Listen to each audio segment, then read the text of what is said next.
ஒரு கடாய் நல்லா சூடானதுக்கப்புறம் 2 டேபிள் ஸ்பூன் எண்ணெய் ஊற்றிக்கோங்க. எண்ணெய் காஞ்சதுக்கப்புறம் ஒரு டேபிள் ஸ்பூன் சோம்பு, கொஞ்சம் கறிவேப்பிலை போட்டுக்கோங்க. கறிவேப்பிலை நல்லா பொரிஞ்சதுக்கப்புறம் வெங்காயம், நல்லா நறுக்கிய வெங்காயம் வந்து போட்டுக்கோங்க. நான் சின்ன சைஸு 2 வெங்காயம் போட்டிருக்கேன்.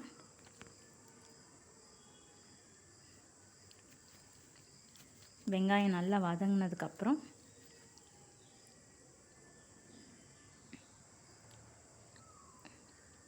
4 கீறின பச்சை மிளகா போட்டிருக்கேன்.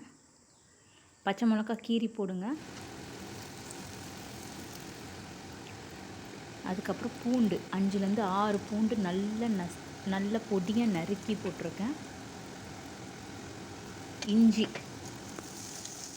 2 இன்ச்சுக்கு இஞ்சி, அதுவும் நல்லா பொடியாக நறுக்கி போட்டிருக்கேன். இந்த பெப்பர் சிக்கனுக்கு வந்து பேஸ்ட் போடக்கூடாது. கார்லிக்கும் ஜிஞ்சர் கார்லிக்கும் நல்லா பொடியாக நறுக்கி தான் போடணும். அதே மாதிரி பெப்பரும் வந்து ஒன்று குறைன்னு அரைச்சி தான் போடணும், பவுடராக போடக்கூடாது.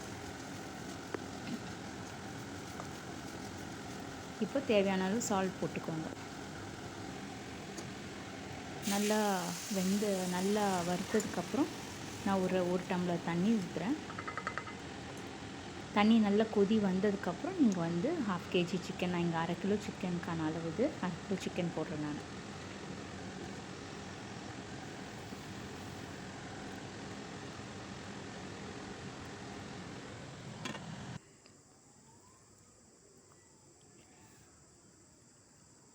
நல்லா வதக்கி விட்டுட்டு சிக்கன் வேகிற வரைக்கும் மூடி வச்சுடுங்க. ஸோ சிக்கன் வந்து அட்லீஸ்ட் ஒரு 15லேருந்து 20 நிமிஷம் அப்போ செக் பண்ணுங்கள், சிக்கன் வெந்துருச்சான்னு பாருங்கள். உங்களுக்கு வந்து செமி கிரேவியாக வேணும்னா இன்னும் கொஞ்சம் தண்ணி ஆட் பண்ணி நீங்கள் நிறுத்திக்கலாம். இல்லை ட்ரையாக வேணும்னா கூட இந்த மாதிரி நிறுத்திக்கலாம்.